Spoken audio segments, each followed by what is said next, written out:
Right. Listen, man, so long time coming, long time coming. Absolutely. Um, this has been in the talks for a while. I'd say well over a year and a half. Hmm. Um, so a little backstory for some people who don't know. We grew up in the same town, East Hartford. Different elementary schools, but I'd say what about sixth grade when they integrate. I think we were the first class Yeah, to the go to first class Sunset, in right? Sunset Ridge. Yeah. Yeah, yep. So I'm pretty sure that's where we crossed paths. The whole town got integrated into that one school, and then from there, middle school, high school, Yep. um, and Sports too. Sports too, I believe. yep. Well, shit, I wasn't man. I was I was You were having a too much. football dude, right? No, I was having too much fun in high school, man. The thing with sports was when I found out I had to actually stay after school and shit, I was like, You're like, yeah, I'm good. nah. But nah, man, I wanna, obviously start off giving you your flowers with everything you got going on. A lot of people were excited about this. I told a couple people and super excited about it. And man, like, one thing I'd say that a lot of people would say about you, is that you never change, man.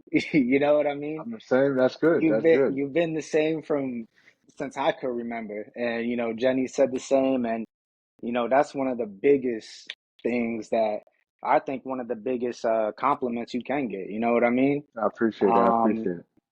but I just wanted to start it off like that. Obviously we're gonna get into everything you got going on and all the good stuff. But sort of like we spoke about yesterday, man. So like I know high school, high school you did some sports, right? You did was baseball? Yeah, I did baseball. Yep.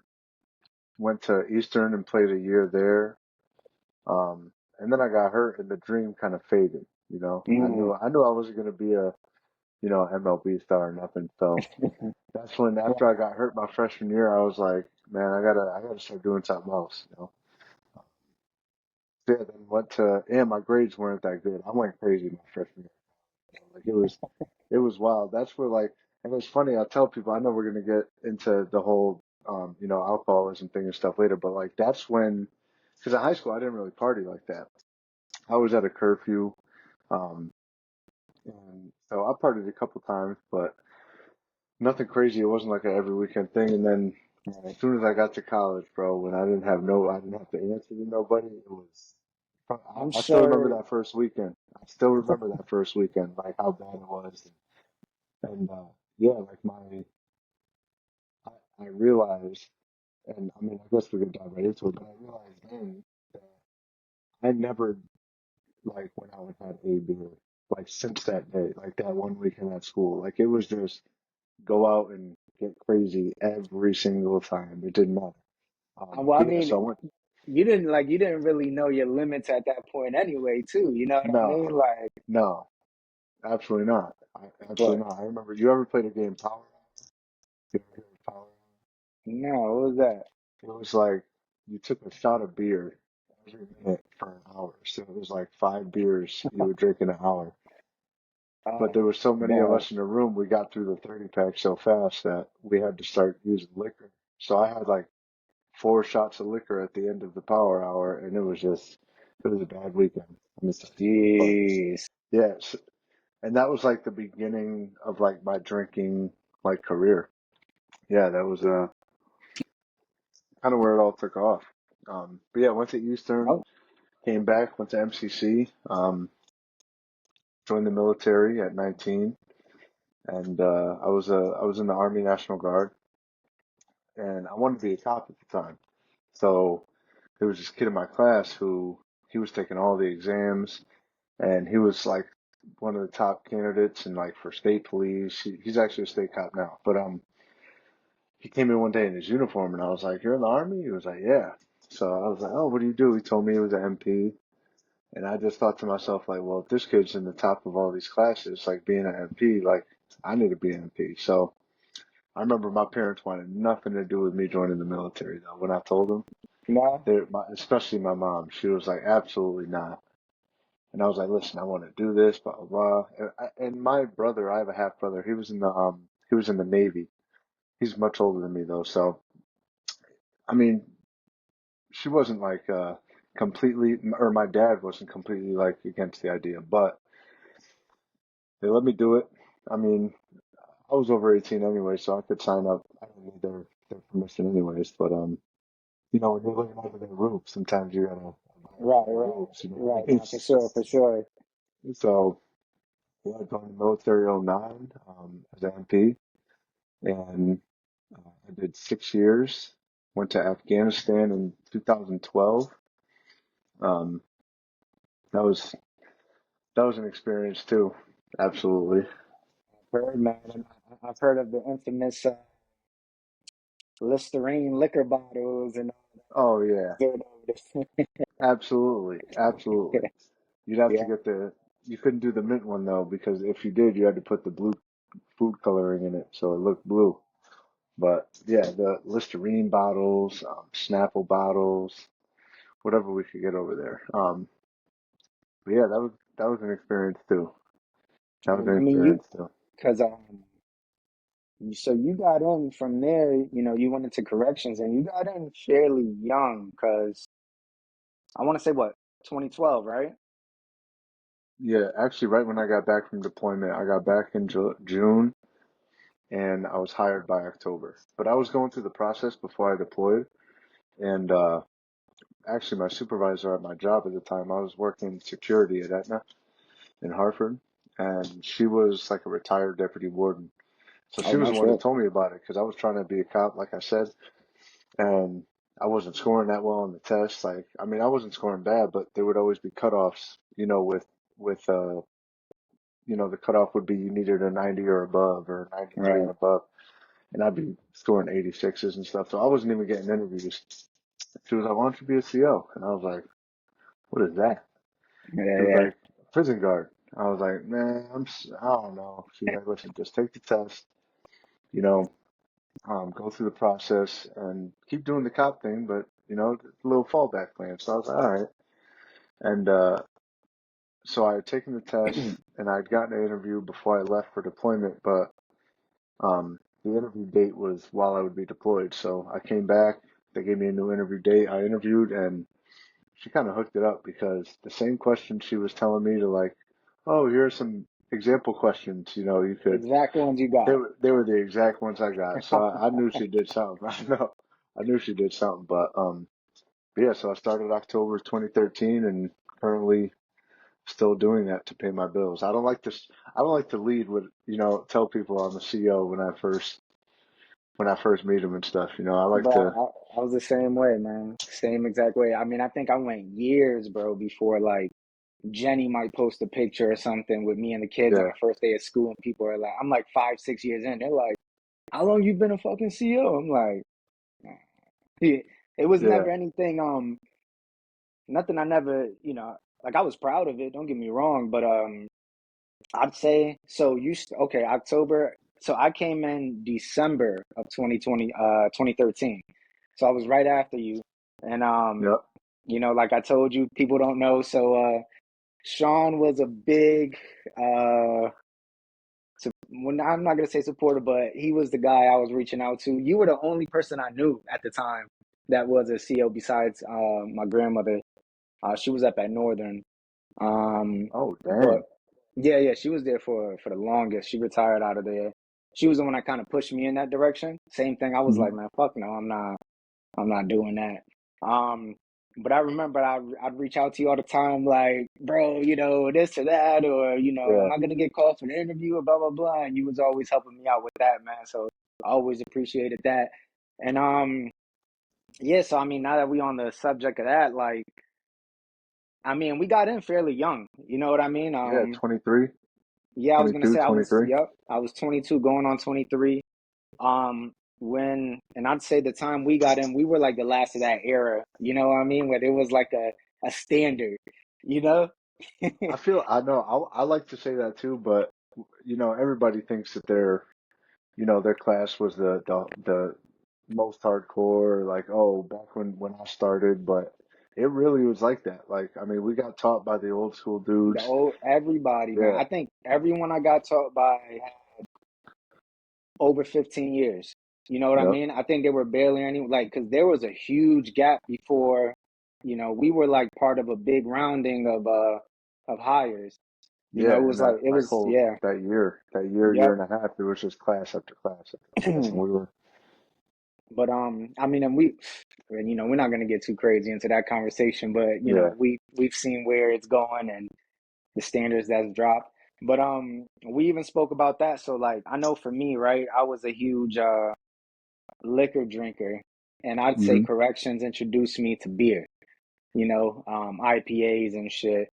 yeah, And I remember coming in academy, you're with your class, everyone's tight at first, before the suck pumps start, yeah, doing their thing and kissing ass and all that. But um I remember being real tight with my class coming in, hmm, um, hanging out every day, after shift, you know what I mean? Parking lot, or they call it like parking lot pimp and lieutenants yeah, leaving, like watching us. Um, and I started up at Enfield, and I remember, like I said, man, it was Sunday through Sunday, like every day, no matter what day it yeah, was, 5 days, 5 working days straight, man, where everyone's hauling ass down the street to catch that last call. And I think for me, that's when I noticed it started picking up, because then days off, I'm drinking. yeah, On days, we're drinking. And it was second shift. So it was like I never worried about a hangover, never worried about having to wake yeah, up. You know what I mean? It was just like, all right, I absolutely. was ready to drink every fucking day. Hmm. Um, Now I Because we know, had to unwind, you know what I'm saying? We needed something to unwind, and the only other people we, especially when we started, all you want to do is talk about, oh, this, I dealt with right, this right. dude today, about, Yeah. situations that you were dealing with and stuff. So it was kind of like Yep. it was like a, uh, decompression type of thing.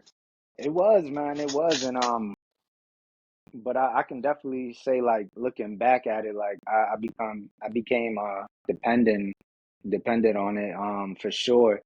Cause I mean, I only noticed because I took what, it's been 2.5 years. I mean, now I'm getting back into it again, out here in North Carolina, but um I've seen the huge change in, like, just my attitude, my patience, everything, like being separated from it for a few years. And I could look Hmm. back now and be like, holy shit, like I really know the effects of this shit. We hear about it all the time. We hear about, people never making retirement or using this for stress or shit. I've seen plenty of officers going to drugs, hardcore drugs and shit, and Absolutely. all type of stuff. But so at this point, right? So you're kind of noticing in college, you're becoming a big drinker, right? Military, I'm sure it ain't slow Oh down yeah. at all. Nah, if anything, it picked up. Right, If right, anything, because it's the same environment. You know what I mean? We deal with right. stressful situations, and it's a camaraderie thing, and um, yeah, which is weird though, because I mean, especially now with physical fitness being such like a big part of like what I do now, like that was always kind of a thing. But like when I was younger too, like I mean, I in the military, you got to work out. I was always like the dude getting people to come in the gym, you know what I mean? Like during our lunch break at drill or whatever the case may be. But I was young, so like I could still go out and drink all night and then wake up in the morning and I might have a little hangover, but I was still doing that. And then it gets to a point we get a little older, and those hangovers get worse. I mean, shit, you had that Start hitting the discipline though, gym man. less. You know, um, but I'd even say back then, would you consider yourself like a meathead? You know what I mean? Like it was more just like lifting, like just kind of Yeah, yeah, but versus like what now I where I tell feel like everybody, overall it's like for you overall it's health right now. And I think maybe back then it yeah, was just like fucking yeah, having that back then size and I just wanted to be as big as possible. I wanted to, I would look at all the muscle and fitness magazines. You want to be like Mr. Olympia, you know what I'm saying? You just want to walk around like this, all crazy. But but yeah, now it's definitely more health based. And I think that has a lot to do with, corrections and military and just throughout the time of being there, you just see people deteriorate, man. Like so rapidly. It's crazy. Whether it be working third shift and their eating habits and sleeping habits being messed up, and then, they don't take the time to go to the gym or even just go out and walk. You know what I mean? It doesn't even have to be like lifting crazy weights. And I try to tell people that all the time. Like, just going for a 10, 15-minute walk after you eat dinner at night, like, it can make a huge difference. Huge.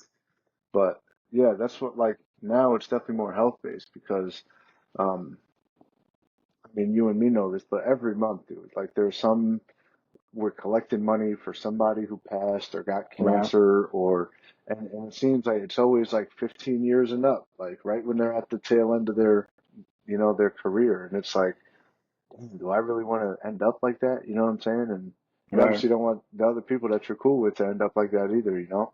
So that's kind of like my biggest motivation now.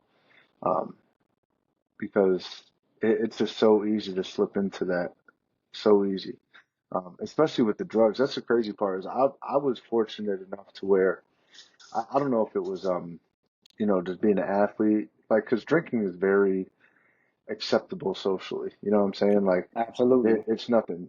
You have a family dinner, people are drinking wine, beer, whatever. It's like a thing. Nobody's doing lines off the coffee table at Thanksgiving. You know what I'm saying? Right. Like, Right. I Right. mean, maybe some people, but like I just never saw that. And drugs always like kind of scared me in that sense. So I was fortunate enough to where I never touched drugs, and I mean, I smoked a little weed here and there when I was younger, um, and I had actually gotten back into medical marijuana when probably like 2, 3 years after I first got sober.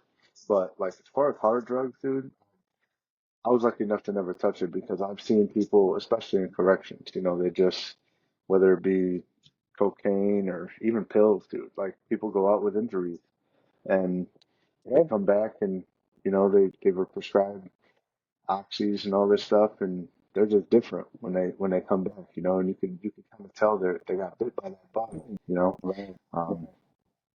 but that's what's the scariest part about those drugs is because at least for me, my mentality behind the alcohol is like because some people say that like alcoholism is a disease, right, or addiction's a disease, and I think to some extent it is. Like the way my brain or somebody else's who's an addict like reacts when they drink is different than the person who can have a drink, one drink at dinner and then not touch a glass, for months, Um, my brain just, there's no off switch as soon as I start, right?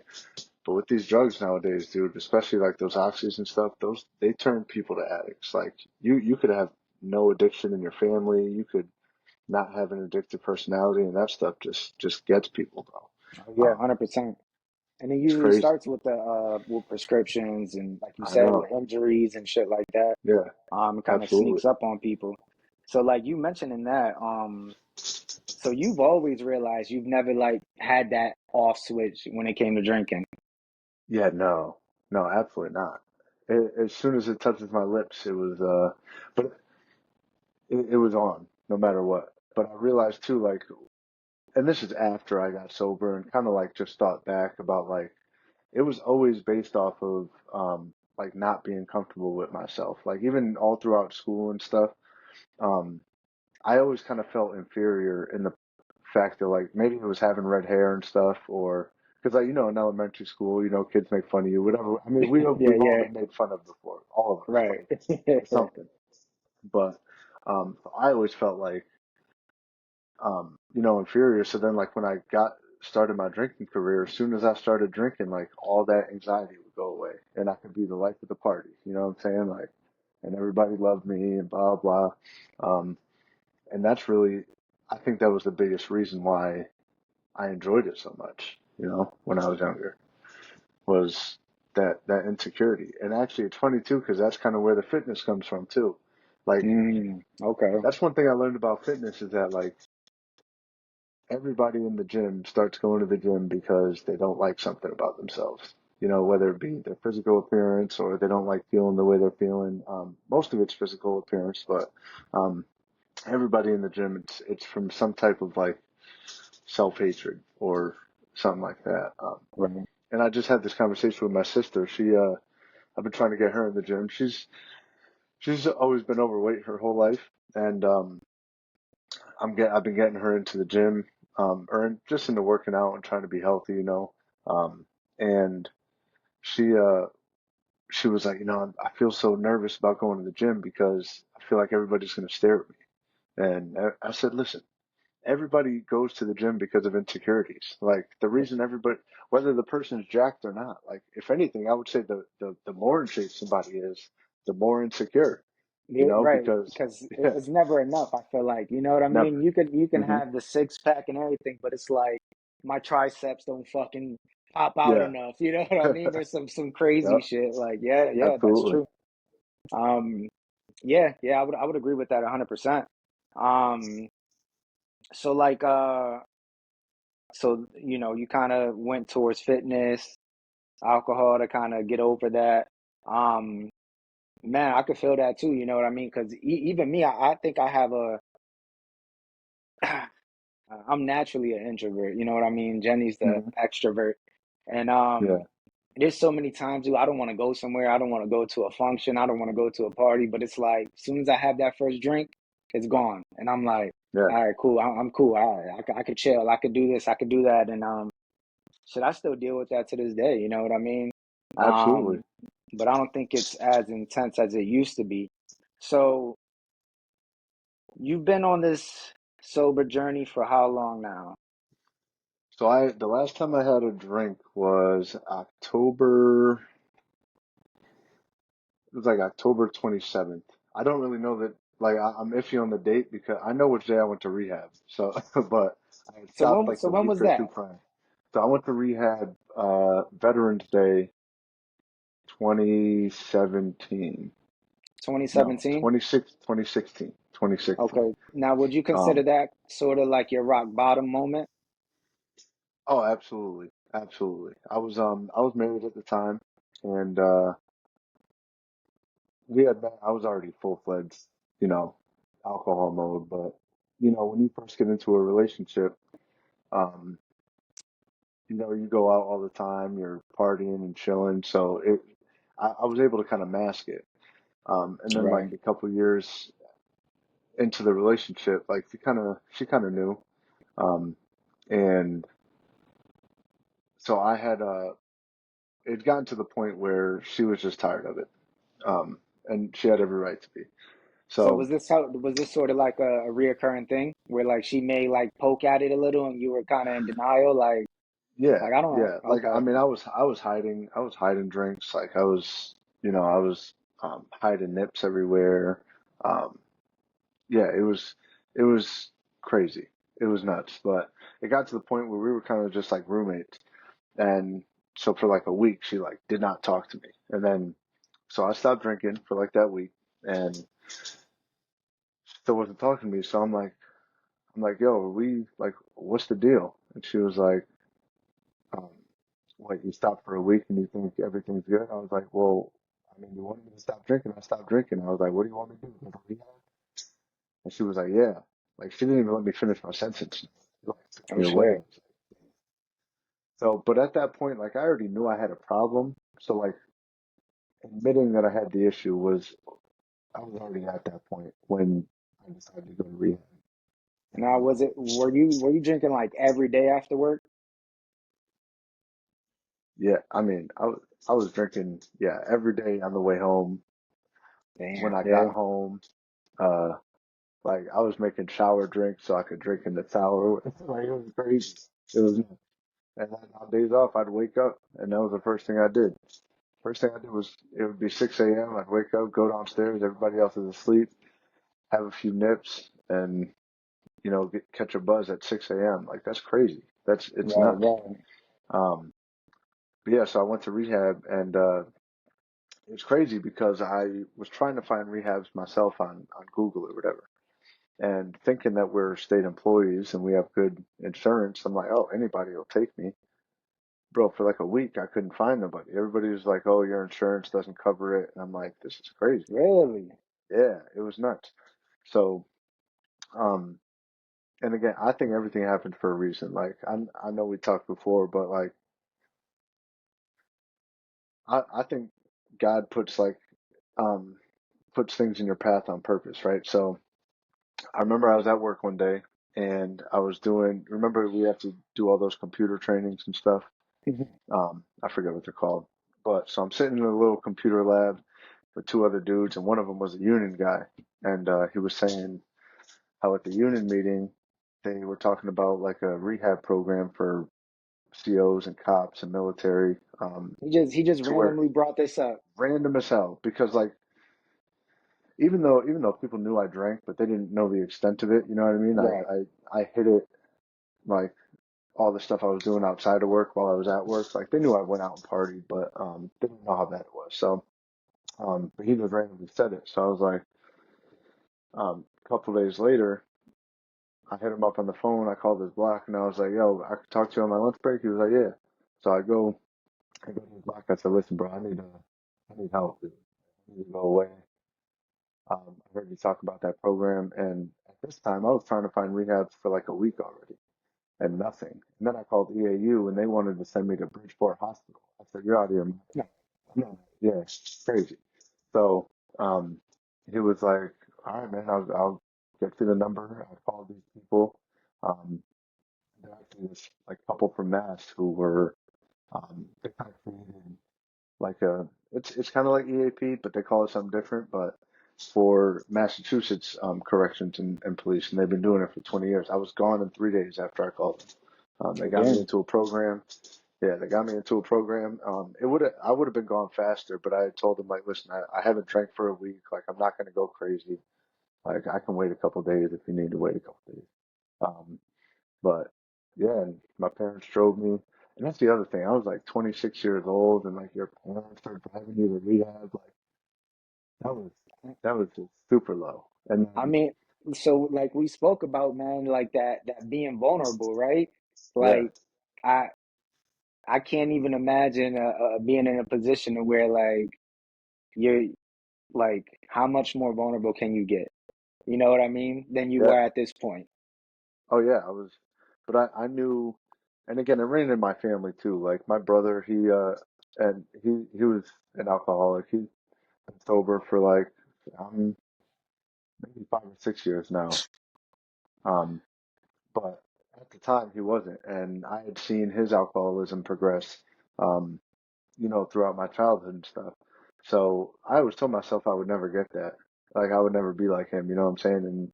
But so when I got to that point, I had already knew like where I was at and that I needed to do something about it or else I was going to end up like him. Um, and so yeah, so my parents drove me. I went to Pennsylvania, and it it was kind of like it was kind of like jail in a sense. Like just as Yeah. far as like you get there and they strip search you, and it's not so much like this anymore, just because that's a big deterrent of why like COs or cops or something don't go to get help because they don't want to be treated like that. You know what I'm saying?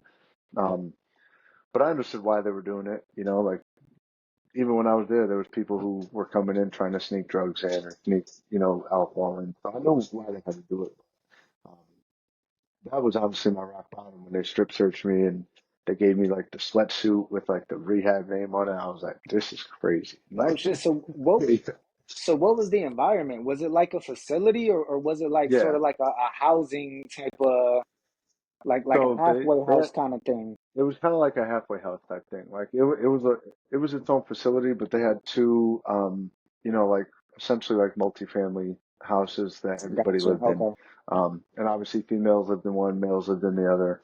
Um, but the dope part about it was I was part of this group that was all law enforcement, COs, Oh military, no shit. um, Okay. uh, EMS, like, ambulance people. So it was dope because when we would go to like our little groups, like everybody else would go to their groups and we would go to ours, and it was better because like when like if you try to explain like something that we went through in corrections to somebody who's never worked in a prison, it's hard to relate. So it was good in that aspect. It was good. But I knew and the crazy part is like out of I want to say like maybe the 10 dudes that like I got cool with while I was there, there's only like two of us left, bro. Everybody else is overdosed or it's crazy. It's wild. Um, Now, but this program, was it a mix of things or was it all just alcohol? Like, no, it was any type of okay, yeah, it was alcohol, drugs, any addiction like that. That's all. There was no like, if I can remember, there was no like Gamblers Anonymous or anything in there. It was all substances. Um, and it also kind of opened my eyes to kind of how, or it made me more grateful that I never touched these drugs, because I would hear these people's stories, man, and like you said, a lot of it started from injuries and stuff like that, um, and they just couldn't kick it, bro. Like some dudes were in and out 3, 4 times, and when I was there, I just told myself like, this has to be it. Like I can't, I'm not going to go back and forth. Like I already I had a great support system, so when I did go, like, which is another huge thing too, and that's kind of what I want to eventually create for other people, because not everybody's family supportive. Like a lot of people burn right. their bridges, you know what I mean? Like throughout their addiction, you know, borrow money, never pay it back. They, steal stuff to pay for their addiction, whatever the case may be, and they don't have that support system from their family. And I think that's one of the biggest reasons why I was successful with it, was because not only did I not want to like let them down and stuff, but um, whenever I was feeling some type of way, like I could openly talk about it, and nobody was gonna, I guess, judge me. Um, but yeah, Yeah, you're right, man. A lot of people don't get that, you know what I mean, or don't have that. And hmm I'd even go as far as to say, it's easier to it's easier to talk about that with someone who's been through it. You know what I mean? yeah, Because I've always kind of found an issue with that with anything. Whether it be not necessarily all the time, but with therapists, counselors, and things of that nature. Like it's so funny to me how like even like certain marriage counselors, like you got this like 25-year-old girl who's not married, yeah, but she'll tell yeah, people, how or what they should do in a marriage. Like, yeah. so It I doesn't think make it's sense to me. right. So I think it's dope that, to kind of build that community to where people would have that outlet and be able to go to someone who's been through it. You know what I mean? hmm And I think it's difficult for us to be in these type of um, fields and really even just open up about it. You know what I mean? Because sort of like we were talking about the stigma with just men in general, right? No, Whether to say you're feeling depressed or whether you have an issue or anything, it's like, dude, shut the fuck, like, come on. yeah, You know what I mean? yeah, Like, man up, man up. And yeah, so I think that's dope, man, that you're trying to build that. Um, so from there, like, so this is so like, and you had no issues as far as like with work. I'm sure you obviously, um, yeah. No, yeah, I took like FMLA leave, and I used the time that I had off, like so I could get paid while I was there, all of my time off. So I kind of burned through all that, but I mean, it was kind of necessary at the time. now Um, how long was the program? it was 30 days. 30 Yeah, days. it was a full month. They did have like an extensive program, which was, I believe, 6 months, but um, I was so determined, like I was so set, like this is it. Like I knew that 30 days, 30 days was enough for me to give me like a small little foundation to build off of, because like the work never ends. Like it don't, rehab just kind of allows you to like clear your mind, because you don't have to worry about any other responsibilities really. You know what I'm saying? Like at least I didn't have to, because I had money coming in from my job. Um, and so I was able to like just really sit down and think about how we talked earlier about like when my drinking started, where did it come, like why did it stem from this? Because even though I was in the military and I deployed, I mean, we didn't lose anybody while we were over there. I mean, we had some stressful situations, but like you hear about all these war vet stories, especially from like Iraq in the beginning and Afghanistan, like where dudes were coming back with no limbs and stuff. Like I didn't Right. deal with none of that stuff. Like I didn't see my friends die or nothing. So I was like, I was so confused about why I was drinking. I mean, I was never abused as a kid. I grew up with both my parents in a good house. You know what I mean? in my eyes, I didn't have a reason to. So I was like, I had to figure out, my whole goal was to figure out what the reason was of why I was drinking. If I could figure that out, then I can move forward and figure out like how to fix that to not want have the urge to drink. You know what I'm saying? Um, and so yeah, I did the 30 days and came home, and they they tell you to go to meetings like 90 meetings in 90 days, AA meetings, when you get out, because that's right when you get out is really when a lot of people relapse. Um, So that's sort of for like the accountability yeah, aspect of and it. and to just find a community of people who are going through this similar issues that you're going through. Somebody to They tell you to get a sponsor, they call it. It's essentially somebody who kind of holds you accountable. Somebody you can call if at any time of the day if you know you're feeling some type of way and you're thinking about making a stupid decision, you can call them first. They can kind of talk you through things.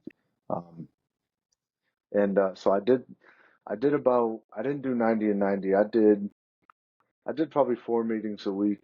Um, and it definitely helped in the beginning. But then it got to a point where, um, yeah, I go to these meetings and like you see the same people just come in and out, in and out. Like they go back out drinking or using again, then they come back and they're telling you a sob story. And I was like, there's got to be like a different, a better way, dude. Like because, um, and a certain mindset that I realized like I mean, the 12 steps absolutely work. Like they've worked for people before. I just don't think they work for everybody because, like, the first thing they tell you to do is like to admit that you're powerless over whatever it is you are, and you constantly refer to yourself as like the addict or the alcoholic.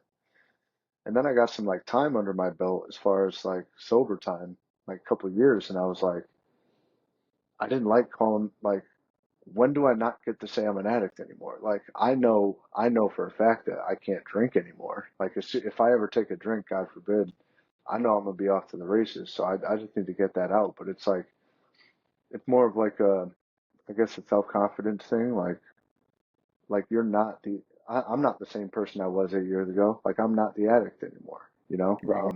I've just found different resources and things to do to make me not go back there. But like my mind's so far away from wanting to take a drink now. Um, so that was one aspect that I didn't like about the AA. Eventually, um, but again, it's worked for so many other people. So I was like, because they kind of scare you into thinking too, like if you stop going to AA meetings, like you're going to use again. And it's like, but if you build the community, if you surround yourself with people who aren't into those things, like because there's a kind of cliche saying like you got to change people, places, and things. Like you can't hang around with the same friends you hung around with when you were drinking because obviously they're into drinking, so you're just gonna end up doing it. You can't hang around the same places. Like I have no business being in a bar. Like I could go to a bar today and not drink. I have no problem with it. It doesn't bother me at all. But I mean, if you sit on the toilet long enough, you're gonna shit. You know what I'm saying? So like I just don't frequent those places. But like if Right, you know right, if a group of friends is going out, and I'm kind of like you, I don't go out too much. I'd much rather get a group of people together and do a little workout or something. right. Um, so you have to change all those things about you. Um, and yeah, I just realized like that I'd already like kind of built that or I was already on the way to building that with outside people. Like I didn't hang around the same people that I used to. I didn't, and I had no desire to anymore because I mean I'm sure you see it too. There's people that we went to school with and stuff who are doing the same stuff to this day that they the same Absolutely. stuff. They have the same friends. And not that having the same friends is a bad thing, but if your friends aren't trying to grow and become better, dude, you might want to get some new friends. Right, Um, right. so all those like realizations kind of hit me, and it that's what helped me, not want to go back there. And also talking about it because I like to remember how bad it was. A lot of people don't want to open up and talk about it because they're ashamed of stuff. And it's like, listen, man, this is what it was. This is what I was doing. And I like to openly talk about it, especially at work, because I can't tell you the amount of times I've had people come to me after the fact. I'm to the side, when people aren't around and be like, listen, bro, like, I'm struggling a little bit. And that's what makes me feel like, okay, I'm talking about it for a reason, I was it's just not gonna say, falling on man. deaf ears. Yep, just by having those conversations or telling your story, um, like we said, man, there's people that's gonna watch, people that might not like, people are gonna scroll, but there gonna be plenty of people who resonate with it and just Hmm. maybe aren't at that point yet where they're ready. But you Exactly. know what I mean? It can be getting to them. I think another thing that you kind of have working on your side, from the sound of it, even like in your earlier days, college and all that, you have the discipline to kind of, or have the discipline that you were able to kind of just shake it. Like you knew, you made up your mind, I'm done. This is going to be the last straw. And you were able to kind of see it through. Everyone doesn't have that. So I could see that being the case for a lot of those, just, Yeah. that revolving door, just I don't know if it kick was like it back sports or what, but like, yeah. I mean, because I think everybody can have the discipline. It's just harder for some 100%. people to learn it than others. You know what I'm saying? Um, and yeah, there's this one quote, right? There's this dude I watch on YouTube. It's amazing. His name is Myron Golden. He teaches like business through biblical principles, but he talks about how like the difference between a choice and a decision. So he explains like a choice is like you can wake up every day and either choose to do something or not to do something. But when you make a decision to do something, he explains how like the word decision, it comes from the Latin uh, like root of it is de, which is of, and side, which is to cut. So like to make a decision to do something, Hmm. you're literally cutting yourself off from any other possibility happening. Like when you decide, for your example, when you decided to start the five movement, like you're just gonna do it. Like nothing's gonna stop you from doing it. But you could wake up tomorrow and you could choose not to do it, or you could choose not to, or you could choose to do something to help build it, or you could choose not to. You could choose to watch Netflix, or you could choose to, but when you make that decision to make a change, like everything else has to be out of your mind. Like this is it, you know. Um, and that's with any type of change, though, not just addiction or anything. That's with anything. Yeah, But it's difficult though. It's difficult, as you know, like trying to build something, regardless of what it is, it's not easy. Um, it takes absolute, like every day you have to do something um, to try to get you a little closer to that goal. Um, what what's what's easy is to stop and give yeah, up on it and just yeah. keep going along with the regular life that we're that we were living, you know? Man, I've seen it over and over and over again. I mean, we're gonna get into all that. So, all right. Yeah. So, so, all right, you leave rehab, right? I'm Mhm. assuming you're done drinking now. I'm assuming the weight is kind of melting off at this point, right? Yeah, it was crazy. It was So crazy. I'm thinking this is kind of when that transition into like overall health, dieting, carnivore, like starts to Well, slowly not at integrate. first. Not at first. Because it was great when I first got out, because I was a drunk eater, dude. So like not only was I drinking a lot of I'm my the same way, calories, man. but I was, going to fast food spots and getting the extra large meal. I have a sweet tooth, so, and they say that sweet tooth comes from drinking because the alcohol turns to sugar. So when you drink a bunch of alcohol, your body constantly craves sugar. Um, so like in the beginning, dude, I was like eating Sour Patch Kids. Like they would tell you in rehab to like keep candy in your pocket if you have like a craving, so you could just like eat some Oh, candy or okay. whatever. Yeah, that Um, makes sense. but I was still losing weight because I was still eating way less calories than I was before,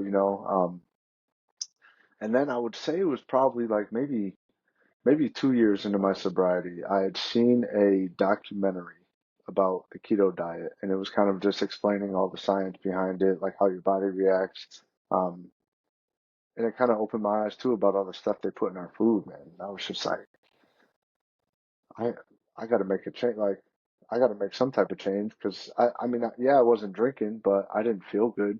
You know what I mean? Like physically, Right. I wasn't necessarily like super out of shape, but I wasn't in the, for the amount of work I was putting in, I did not look and feel the way I should have felt. You know what I mean? Right. Right. Um, so, after seeing that documentary, that's when it kind of opened my eyes and I started changing the way I ate, um, changing the way I kind of viewed nutrition, um, because even when I was younger and I started working out and eating healthy, and I put that in quotes because the things that we're told are healthy, a lot of them are not healthy, like at all. Like, fam, I just learned this crazy thing about oatmeal, how it's like one of the worst things you could eat. And I'm like, bro, my whole life I've been told that oatmeal is good. Like, eat oatmeal in the morning. Like, That's like a um, go-to.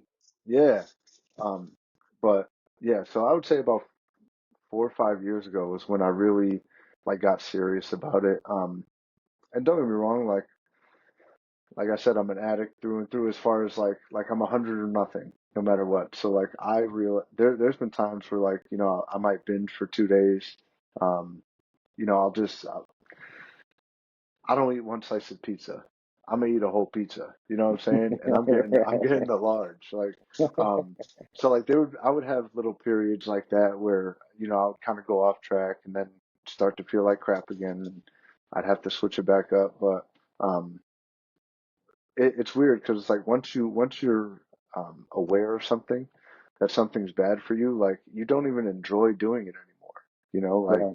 um, like I might enjoy the pizza while I'm eating it, but as soon as I'm done eating it, I feel guilty. Like, and Why I'm did like, I ugh, do I that? just feel exactly, Yeah. exactly, and it could have all been avoided. So, um, yeah. So about like 5 years ago, I would say is when it really got Okay. serious. Damn. Yeah, So it's been a while. Um, yeah. yeah, man.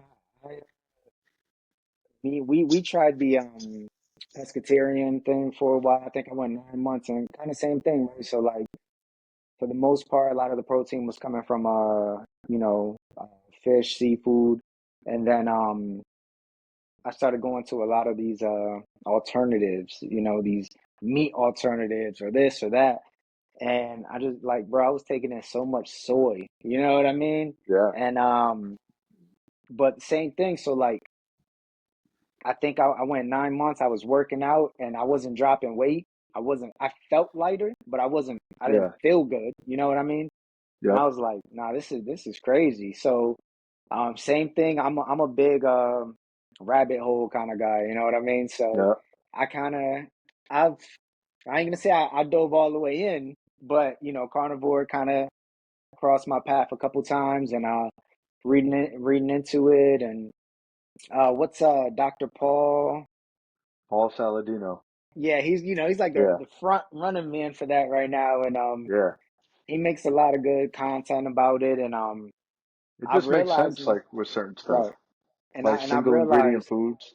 right, exactly, and though it may be hard to stick to, but when I do kind of keep it just straight, like meat, protein, fruit, and some vegetables, like I felt at my best. You know what I Yeah, mean? My biggest issue where I don't have the discipline all the time is the snacking. You know yep. what I mean? I'm a chip guy, and but Pork I guess rinds, bro. Chicharron. yeah, I guess I give myself the excuse where it's like it could be worse. You know what I mean? But It definitely could be. um, It definitely right. could be. I So, mean, but yeah, no, I'm with you on that. So so now I see like you do so now this whole program that you got going on mhm. right now, right? Is it sort of like a dieting and fitness kind of thing Yeah. meshed together, So, or? I mean, I've had clients who've just gotten like the workout programming. I've had clients that, just ask me about nutrition and stuff. Um, but I try to marry them together because it's all connected, you know. Oh But yeah, 100, yeah. with the nutrition, what I try to do is I just try to educate a little bit about,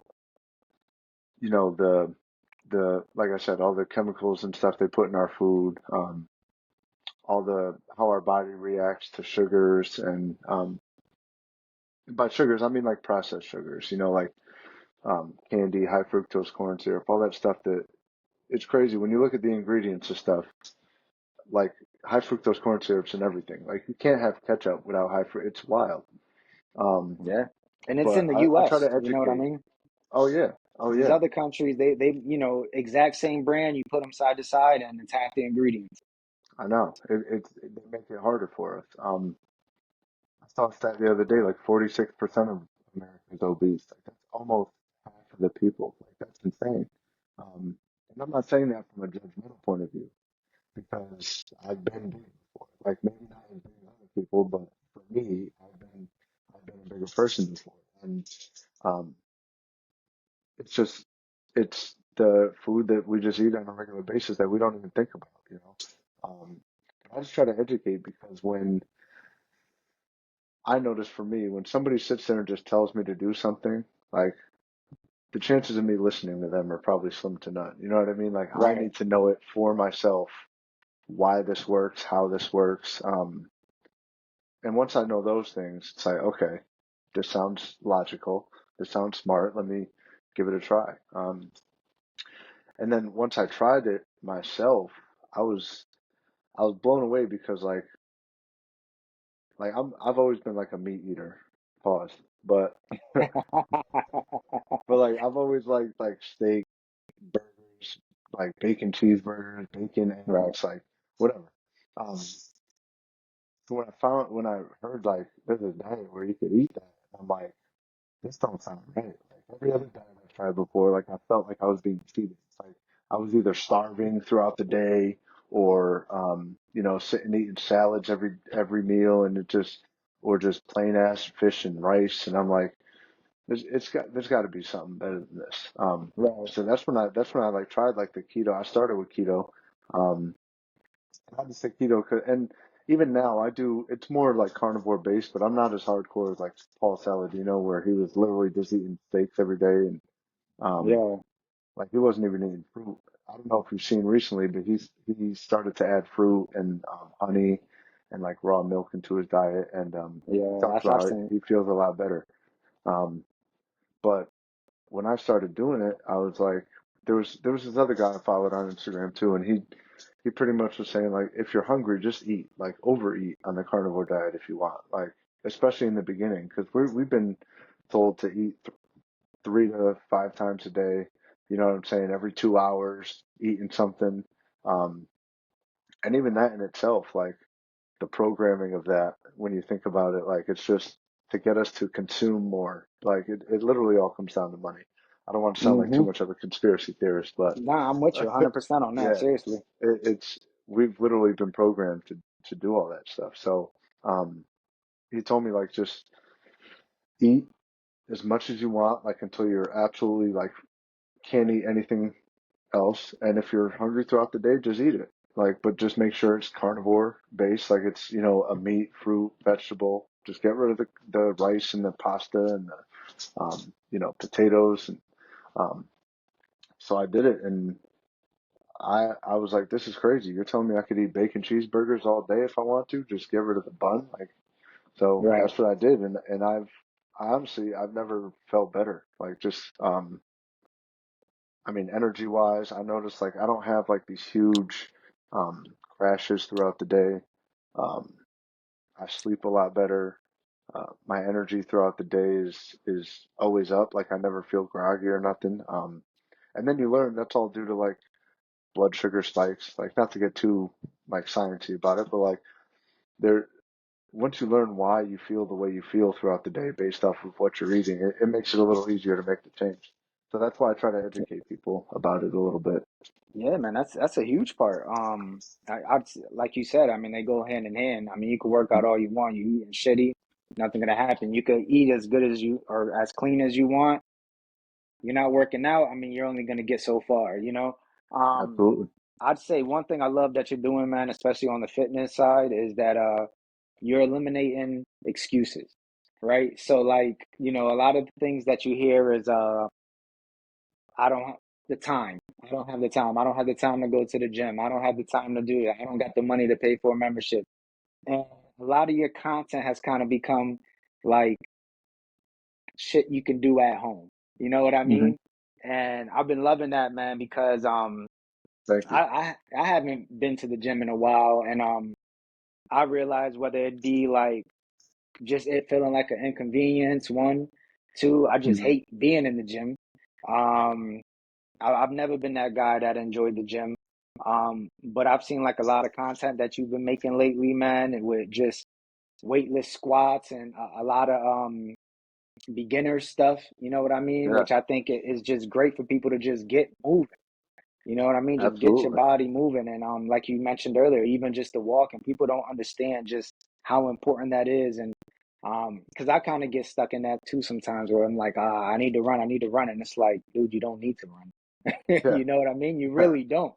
yeah. But yeah, talk a little bit about that, man. Like what you got going on. I know you've been doing a lot of collabing with I'm not sure exactly if it's a specific gym or something, but I've been seeing a lot of like collabs with Yeah, so where my boy Justin, always me JB, I believe it's on Instagram, but he has a fitness studio in West Hartford, so we go there and you know we make content and stuff.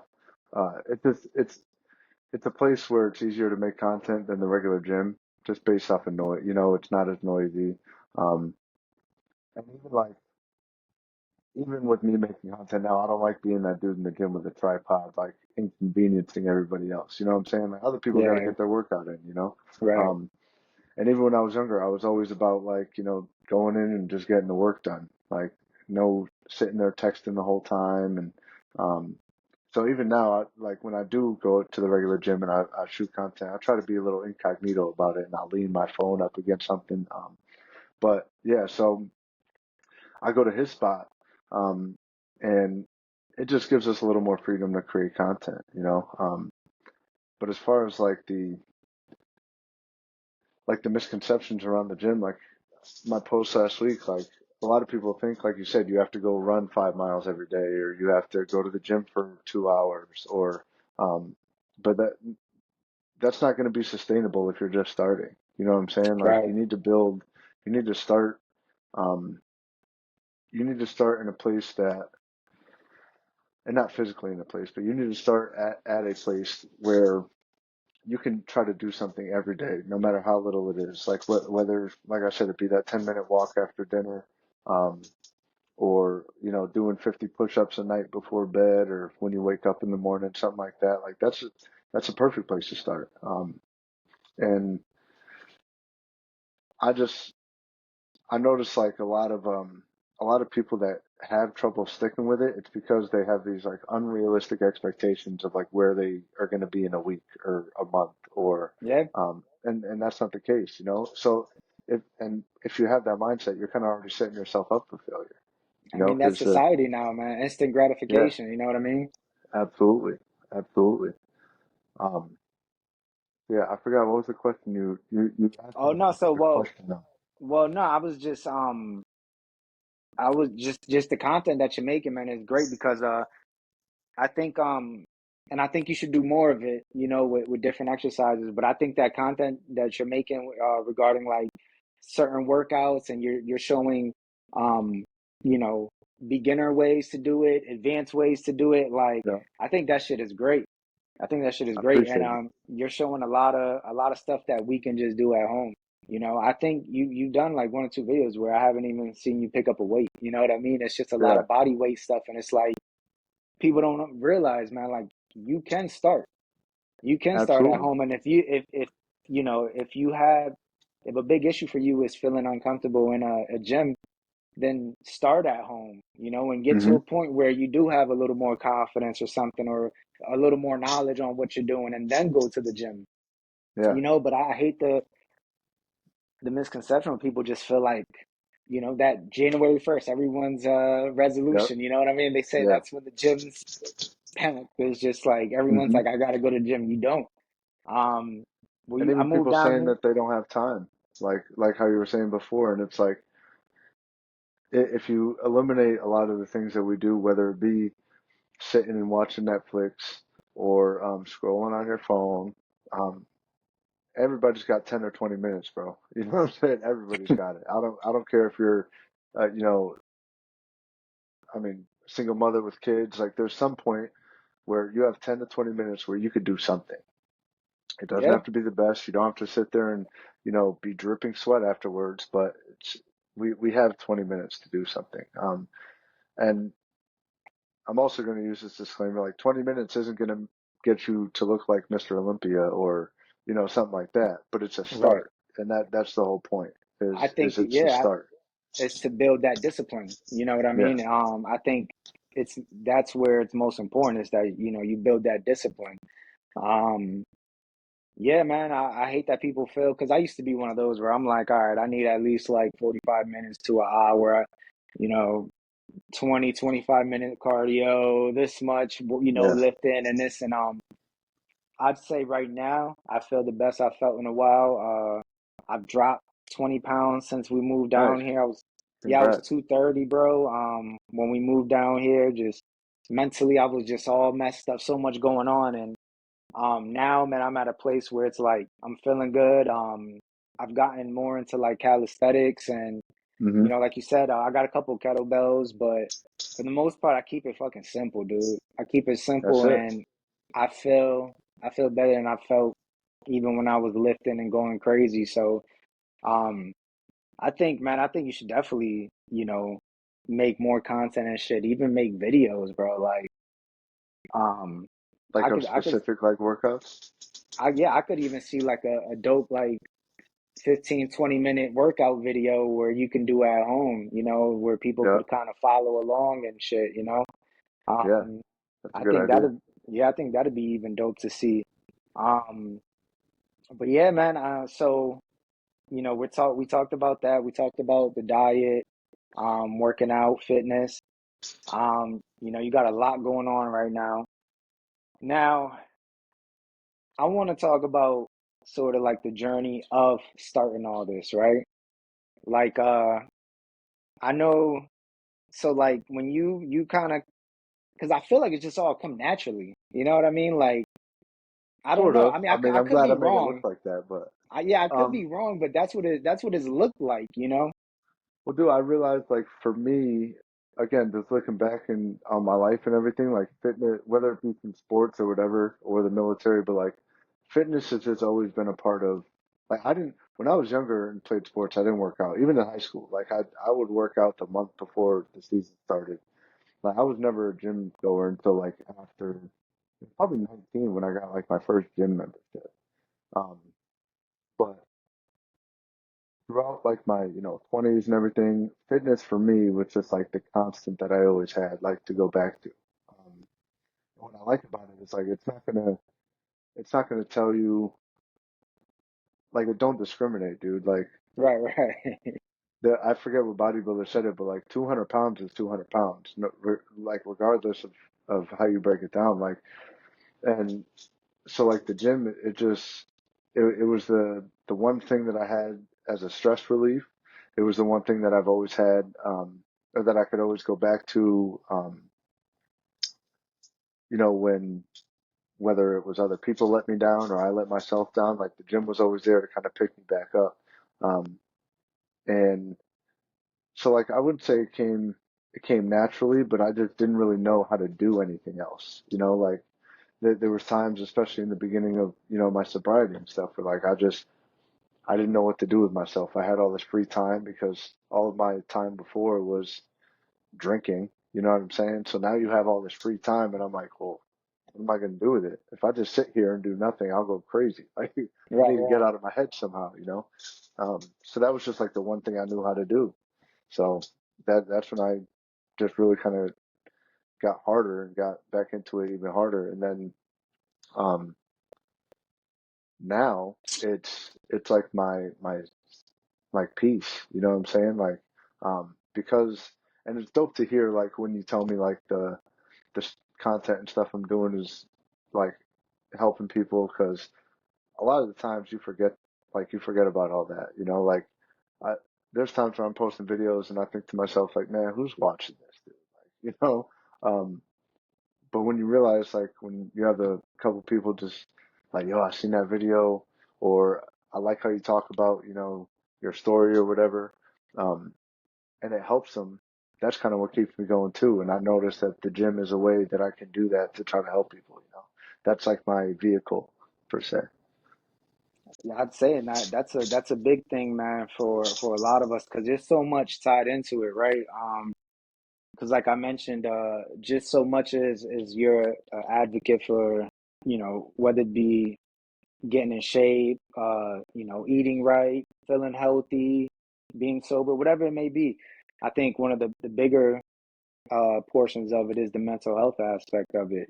Like we said, and I've I would never mention names, but we have a lot of mutual friends and a lot of people, even in our field that I said that you're impacting, including me, and you just don't realize just as men how big that stuff is, and I wanted to like ask you like how's it been kind of trying to grow this organically while still like being at work and because we all know how immature people can be Absolutely. in these fields, you know what I mean? And um I know that was one thing that kind of discouraged me early on was like I was like oh, I don't want to be that guy who, I don't want to be another guy with a brand. I don't want to be another Yeah. guy on YouTube. I don't want to be another guy, making content like um and I allowed it to kind of slow me down, you know what I mean? Hmm. And that's why I've always gave you your flowers and that aspect of it as well is that, you've always been able to kind of push through that shit and just have that like I don't give a damn mentality, you know? Yeah. Um so how's that been? Just kind of juggling everything, juggling work and trying to build this and um just kind of not giving a damn what people thought. Like, was there ever a point at the beginning where you were kind of hesitant, like, do I want to do Oh, this? absolutely, absolutely. It was a. I'm glad that it seems like I don't give a damn. But in the beginning, it was tough for me. Just because you are even if you're not talking about vulnerable stuff, like just posting stuff constantly, like um, it's out of the norm. People think like, oh, what do you think you're going to be the next whatever YouTube star, or whatever. Right, They say right, these little comments and stuff.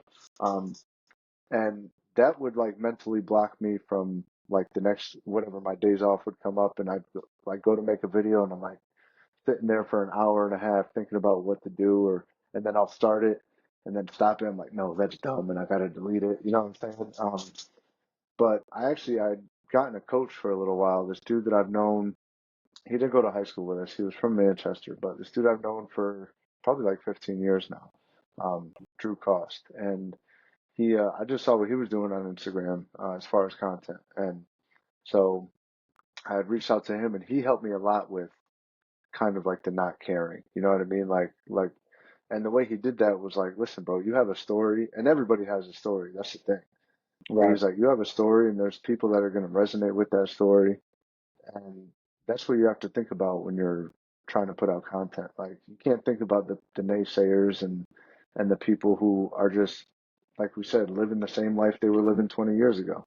You're trying to grow, you're trying to do something, you want to help people, and the only way you're going to do that is by putting your story out there and putting whatever knowledge you have out there.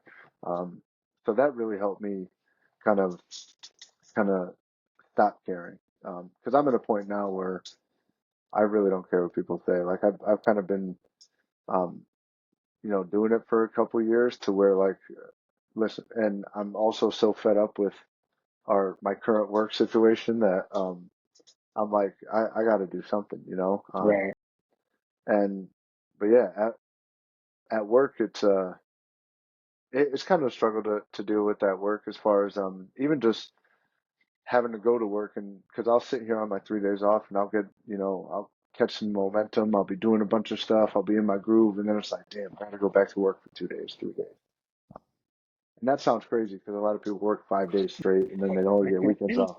right, Um, but I think the environment that we worked in um, is kind of what drains you of that, like because it's such a negative environment, dude. Like, I mean, staff and inmates alike. Like, you kind of get it from everywhere. right, And like even half the conversations in that place, like you're just sitting complaining about, what happened last week and this person didn't do this and whatever the case may be.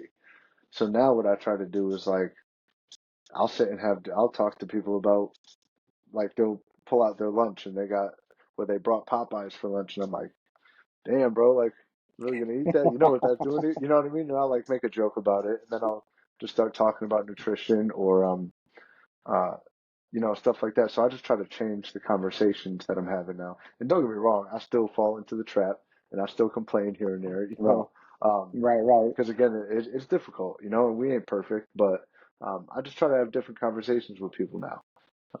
And that seems to help. And I also noticed, I mean, we talked about this too, but like, your people are going to gravitate towards you. You know what I'm saying? Like, and those are the people that you have to like kind of really focus on and care about. Like the people who are saying stuff, negative stuff, they're going to be in the same place they were, 5 years ago. They don't want to get any better. They're not trying to help people. Um, and they're going to be the ones that are probably going to be hitting us up for advice or whatever the case may be. Right. So, but that's what makes it difficult as far as dealing with work and stuff, is just going back to that negative environment and then having to catch that momentum again on your days off, and Oh get stuff man, done. bro, I was a miserable fuck. Like I think my last 6 to 8 months though, you know what I mean? I was on a 2 and 6. Because I had already mentally checked out. We were already Yeah, kind of like, this is what we're gonna do. So I was just kind of buying time. So I was doing swaps, two doubles, and then on that third day, I was either taking half days or I was just taking them off. So I was doing 2 and 6s for a while, but I was always that dude, man. I hated getting drafted. Like everyone knew, man. As soon as I got drafted, my phone was ringing nonstop. Yeah, you good, man? You good? I know you pissed. Da, yeah, da, da, da, da. But man, and I'm grateful. I'm grateful for corrections because it saved my life. You know what I mean? I could hmm easily say that um, I was at a crossroads at that point in my life. I was young, doing a lot of dumb shit, into a lot of dumb shit. So for me, it was a easy move. It was either you're gonna end up in there one way. You're gonna be yeah, working or you're gonna be living. Like which one is it gonna be? absolutely, You know what I mean? So I'm grateful for the position it played in my life. But I always knew, man, and it's not to knock anyone. It's a great career. I just knew it wasn't for me. You know what I yeah. mean? And I've always seen bigger for myself. I just wasn't sure when or how it was going to come. And When did but you you're right, realize it was bigger for you? dude. I've Like, always felt this. I've yeah, always I could since I could remember. I mean, prior to corrections, I got in 22, 23. So I was managing group homes at the time. Before I left there, and just being a influence for the young kids, the troubled kids. I always enjoyed that, and I would always joke with like my buddies or Rob. You know what I mean? That's yeah, still my road dog, Big Rob, and my boy Mike. And I'd always be like, yo, like we need to get a brand, something that we just wear ourselves. And bro, I've had about like 4 or 5 different ones. You know what I mean? I've had a couple different ones, and yeah. when you talk about support, like man, like the position my mother has played in my life, bro, like. It's nuts, man. Everything I've ever done, every idea I've ever had, like super supportive. Like, That's dope, man. That's yeah, dope. she's the first one I've gone to when I'm like, oh, I'm thinking about this, I want to do this, or I'm thinking about that. And she's like, yeah, like, do it, you should do it.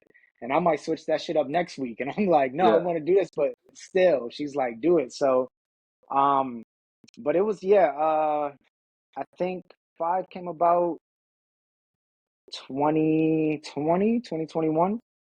You know what I mean? And prior to that, I had tried like two different brands, two, three different brands. I'd made some hats and I was like, nope, that ain't it. Nope, that ain't it.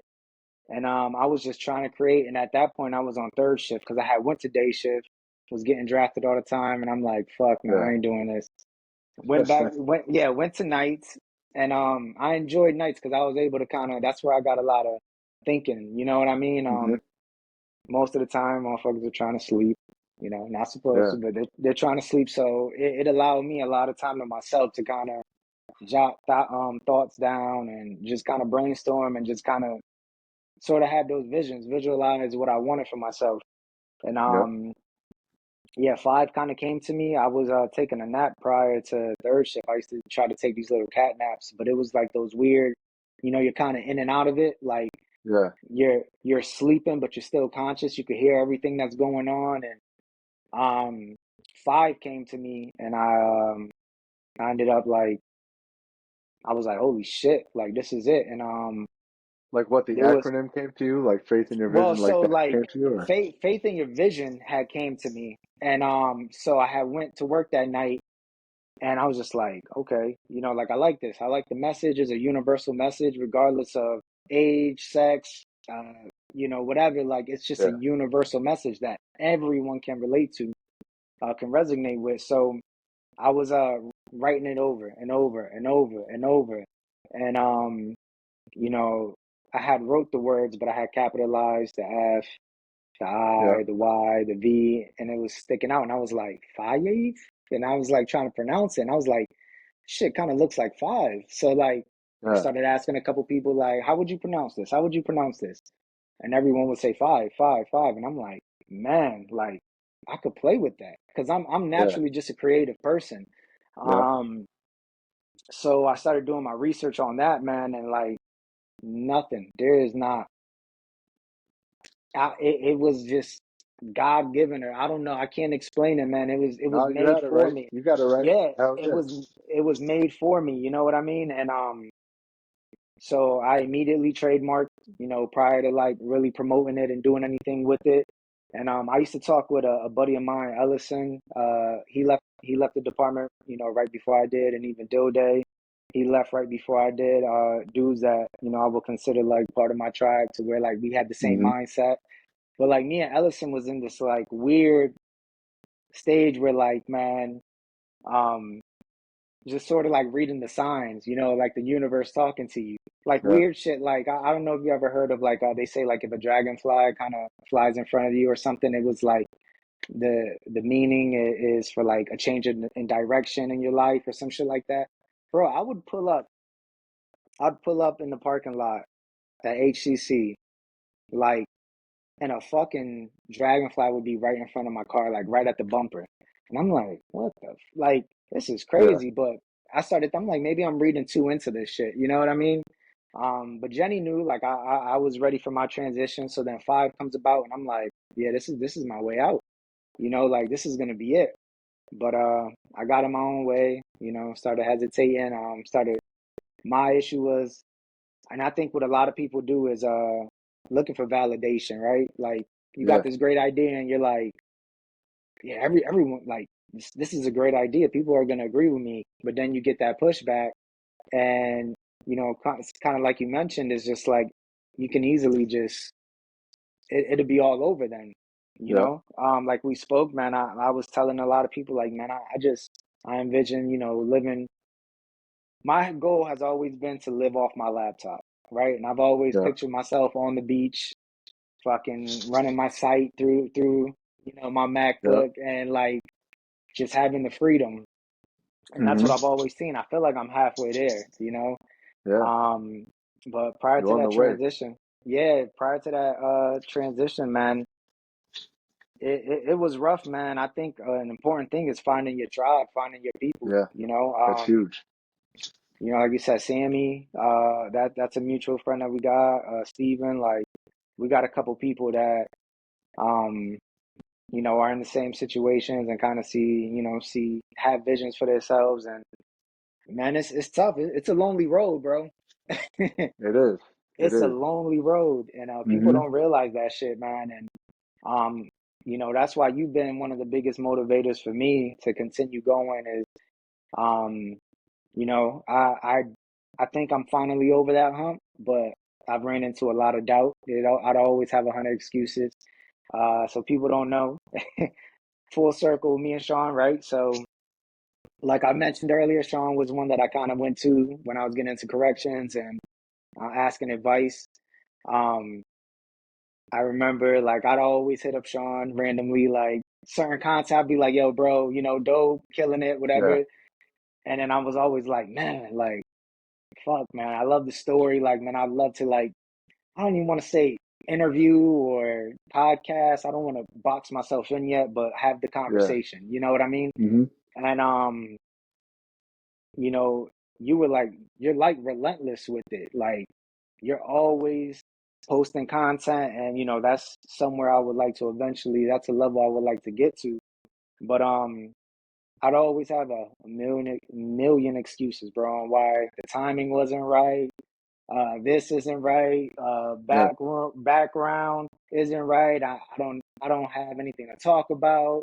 I haven't Yeah. experienced enough. I haven't made $1 million. Like it was Yeah. always something, you know what I mean? And so man, you've definitely been a huge motivator for me, man. And that's why I'm glad that this first I appreciate that. this first conversation is with you, because people don't know, but I've hit Shawn up in the last year, maybe 3, 4 times, like, yeah, we about to get that going, bro. I'm ready. I'm ready. Yeah. And he's always been like, cool, let me know. And yeah, I finally just hit that point where I was like, I'm done. Sort Yeah. of like your moment, when you went to rehab, and for me, I just finally hit that wall where I'm like, I'm done, bro. Like Yeah. nothing changes if nothing changes. You know what I mean? Absolutely. I know everyone heard that, and so this is the start for me, man. And I'm glad that I Even was able even to. when like even when you made your first little batch of merch, man, I needed a hoodie, man. I needed something Yeah, for the bro. gym, bro. Like One of cop my the first hoodie and sales, man. yeah, yeah. But I that's what think it's I about, think man. I was gonna say, I think a big thing for me too is, and obviously it wasn't intentional or anything, but you made content in the hoodie, and Yeah, that was like my first time, like kind of seeing it, like, oh shit, you know what I mean? Like he's yeah, got my hoodie on, but just like being able to kind of see the message, and you're a message within a message, you know what I yeah, mean? And I yeah. was like, man, that was a motivator for me for sure. Well, Yeah, man, after I buy them hats, I'll be wearing them. I'll be wearing them. I'll yeah, buy a man, couple. Absolutely. it's crazy too, bro. I had the hats for, I want to say, like a month now, and Jenny's always pushing me like, dude, you gotta get it going. Like, Yeah, get rid of them. And I'm like, yeah. And I wanted to take some time to kind of tease, you know what I mean? And like yeah, throw it out there, get some feedback. And I mean, man, the feedback I've been getting back from the design and just the colorways and everything has been overwhelming for sure. So, yeah. Push it um, out, man. The more yeah, I people that plan see on it, launching these, man. yeah. But nah, man, it's been dope, bro. So like, I mean, I feel like we've covered everything, but I want to know, like, so where are you trying to take all this? Like what's next for you? Where do you see it going? Um, Kind of like you, like, well, I didn't always envision myself like living off my laptop. That's kind of been like a new thought for me. Just because my whole life I was, get a good job with benefits and work until you retire and blah blah. That was mine. I That was never, mine at one yeah, point. I never thought it was possible. And then, um, you just, I guess through trying to grow my like just whether it be getting better at content and getting that coach, and like you start seeing other people who who are like kind of doing the same thing, and you're like, yo, like this is legit possible. Like it's definitely something that could be done. But in the grand scheme of things, like, um, yeah, I noticed too, like with online stuff, like yeah, I do the training now, but there's only so many people I can help in person, right? Right.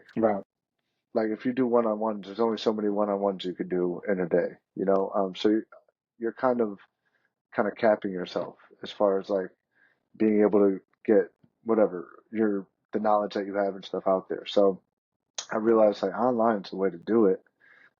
And eventually, like I would love to have a gym, couple gyms. But I I mean I just want to be able to train people online as much as possible and create a huge community, like to where they don't necessarily need to rely on just me. Like there's going to be other people who have gone through something that they're going through. Because I mean, I'm only one person, like I've never been 400 pounds and I'm trying to lose 200 pounds. You know what I mean? Like I've been overweight, don't get me wrong, but I don't know what it feels like to be 400 pounds and what comes along with that as far as, Right. the things they've gone through in life. Um, but I could I could possibly help somebody who, lose that weight, and then the next person that comes along who's dealing with those issues, like they can reach out to them. And community is everything, man. Like, again, we're only one person. Like the bigger the community we can build, um, and even when it comes to the addiction stuff, like the bigger the community we build, the more people you have at your disposal to try to help the new people coming in, the new people trying to make changes. And yeah, I just want to. I think fitness is my way of kind of giving my gift to the world and trying to help people become the best people they could be. And it's not about. We said this before. It's not about the six pack. It's not about um, being Mr. Olympia or anything like that. It's about being around as long as we can for our family, bro. Because um, we're no good in the ground. Like we're good to live till we're 50 and then die because we haven't taken care of ourselves. Um, so that's my goal is to try to teach as many people as possible to change, their bad habits into good habits, and to be able to live just the healthiest lifestyle they can, so we can be around. Awesome, man. I love it, man. And people, people got to realize that there is a difference, looking good and feeling good. You know what I Yeah, mean? Like absolutely. it's two completely different things. Man, there's no doubt in my mind that you're gonna get there. You know what I mean? Um, Thank you, man. Thank you. you're You on your, too.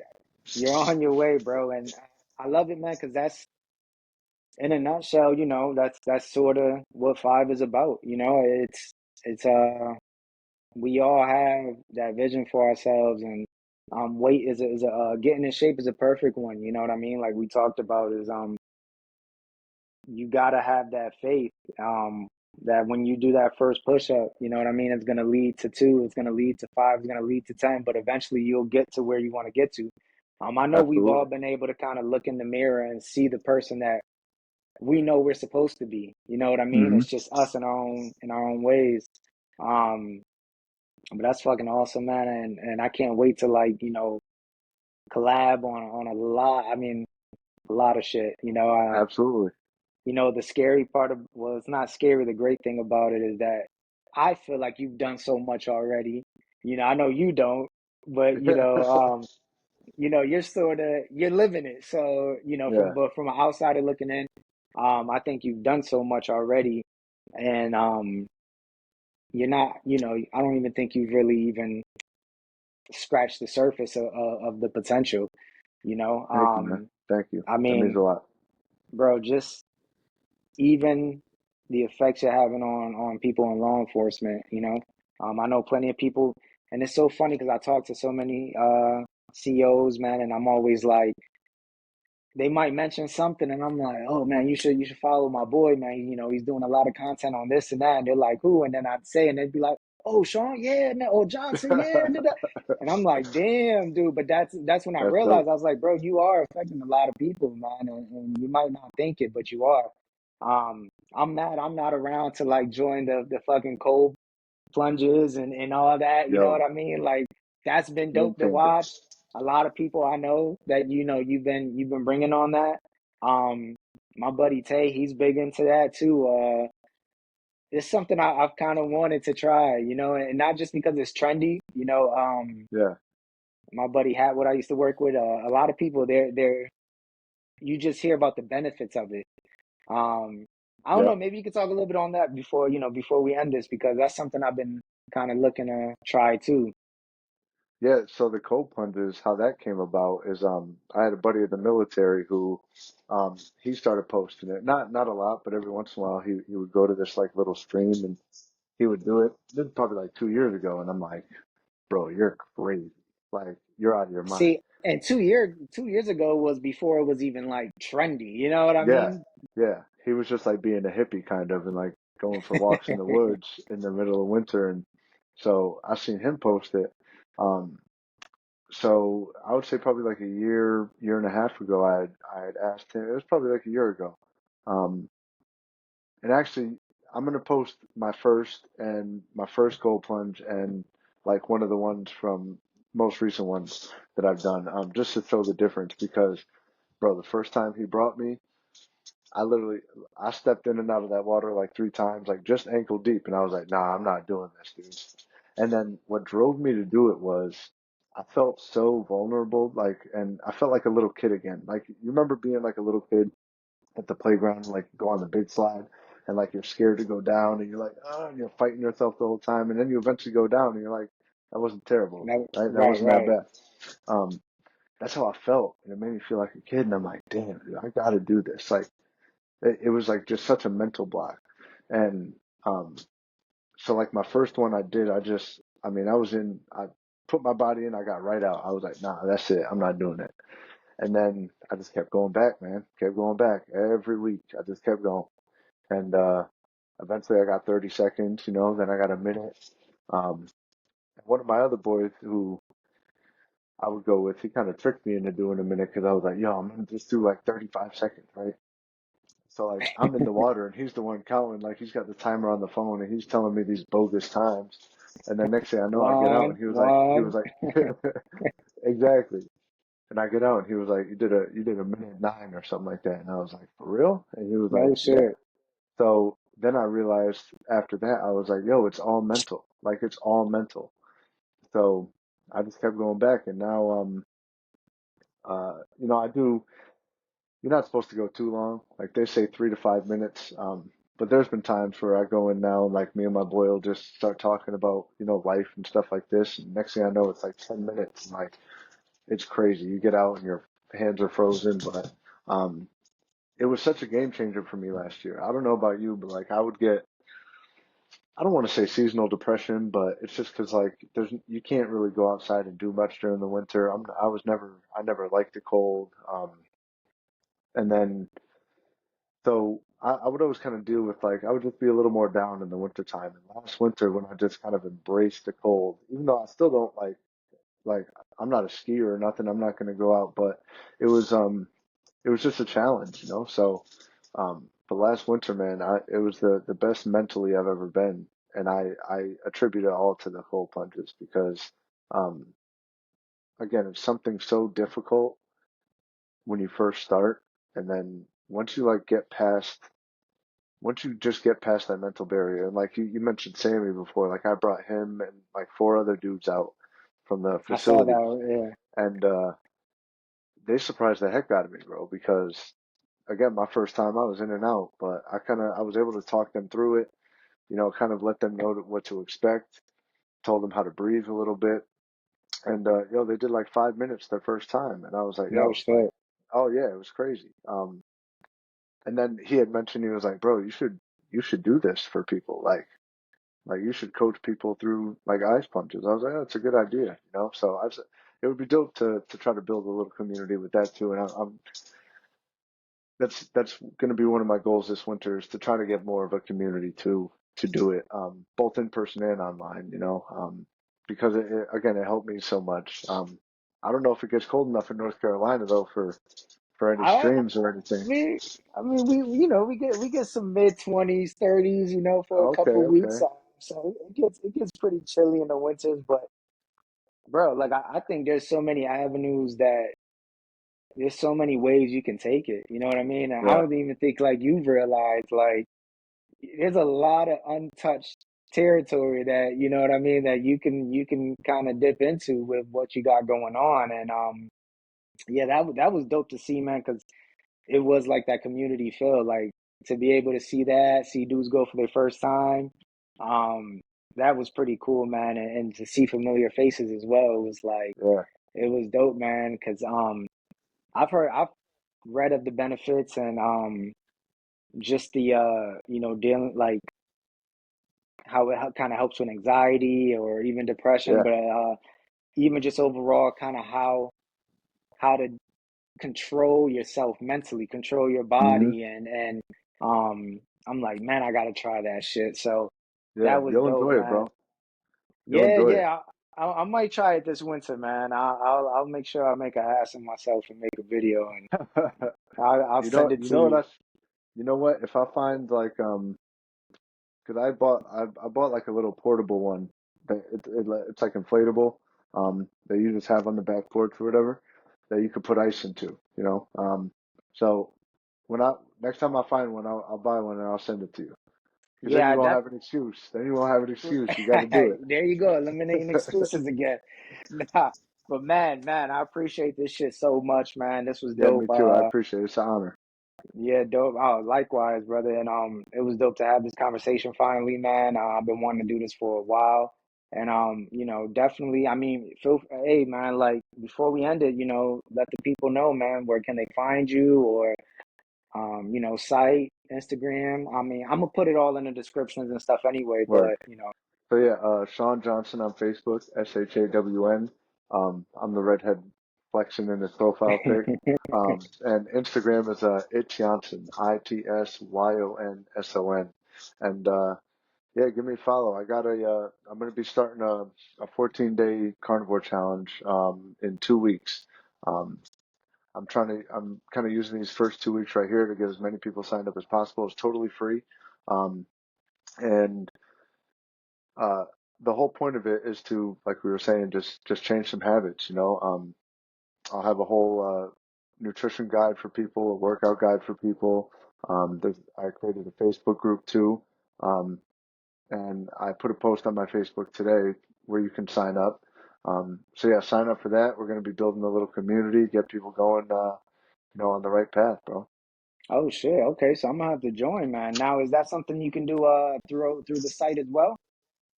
Yeah, yeah. So I like to use Instagram for a lot of stuff. Yeah. My site right now, it's kind of like under construction. I mean, you can log on to it, but it's not set up the way I need to set it up right now. I'm just kind of switching things up from when I first made it. Um, so I'm just doing everything through like Facebook and Instagram right now. But that's where like the Facebook group comes in and stuff too, because um, I'm gonna emphasize to people how important it is just posting every day, whether it be their workouts, meals, questions, um, struggles that they're going through as far as whether it be with the diet or workout, and um, answering all those questions for people um, in a bigger sense instead of having to DM everybody separately, but yeah, the if you look on my Facebook, there's a little application. Again, it's totally free. There's nothing, you don't got to pay for nothing. Just click it. Just get some general information from you. And the Facebook group, I'll accept everybody in the Facebook book group. I think it's August 19th. I'm sorry, August 19th. Okay, So shit, yeah. So yeah, I got a Facebook that it's not active or anything. It's connected to the Instagram so I could do ads yeah, and all that. But yeah, shit, I'll be signing up. word. I Check this appreciate it. out, man. See what Yeah, it's about, man. yeah, man. Yeah. So I'll be We're on it. I'll going be to do it. signing up. Absolutely. And, Well, send me the link to some of those hats, bro. I need a I couple of them got you, man. things. I got you. Well, once again, man, appreciate it, Sean. Yeah, I appreciate you, Bro, this bro. has been awesome, man. So, I'm sure we'll be talking soon, and I'll be signing up for that program, and I'll be letting people know too. I'll be sending some people that way Word. for sure. So, I Sounds good, appreciate man. it, bro. Tell the family I said hi. Will do, man. Talk to you soon. Later.